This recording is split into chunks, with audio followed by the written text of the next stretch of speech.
Secara terang-terangan, Presiden Ukraina Volodymyr Zelensky menyatakan tak mau melakukan pembicaraan damai dengan Rusia. Bahkan Ukraina disebut tidak sudi damai dengan negara yang dipimpin Presiden Volodymyr Putin.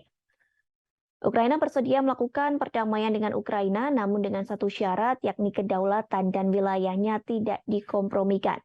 Zelensky menyampaikan hal tersebut dalam konferensi pers di Gedung Putih bersama Presiden Amerika Serikat Joe Biden di tengah kunjungan singkatnya ke Washington. Ia mengatakan perdamaian yang adil dengan Rusia berarti tidak ada kompromi atas kedaulatan dan integritas teritorial negaranya.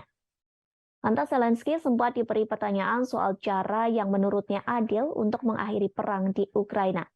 Zelensky menjawab bahwa dirinya tidak mengetahui esensi dari perdamaian yang adil lantaran memiliki deskripsi yang sangat filosofis. Namun bagi Zelensky, perdamaian yang adil berarti tidak ada kompromi mengenai kedaulatan, kebebasan, dan integritas teritorial. Kemudian harus ada ganti rugi terkait semua kerusakan yang ditimbulkan oleh agresi Rusia selama perang dengan Ukraina. Zelensky juga mengatakan bagaimana bisa ada kedamaian yang adil bagi orang tua yang anaknya tewas akibat invasi Rusia. Pasalnya semakin lama invasi berlangsung, artinya semakin banyak pula orang tua yang menyimpan dendam. Bahkan uang pun tidak sebanding dengan nyawa yang telah hilang. Menanggapi pernyataan yang sama, Biden mengatakan Amerika Serikat menyepakati visi yang sama dengan Zelensky.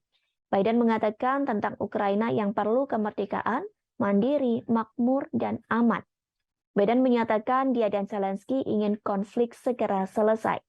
Namun menurut Biden, konflik bisa langsung berhenti hari ini juga.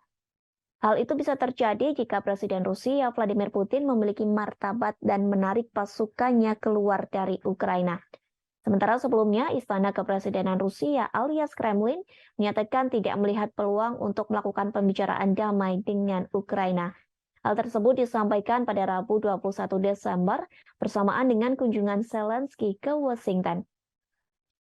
Lantas dalam pertemuan tersebut, Biden juga menegaskan bahwa Amerika Serikat dan sekutunya akan terus memasok persenjataan ke Ukraina untuk melawan Rusia.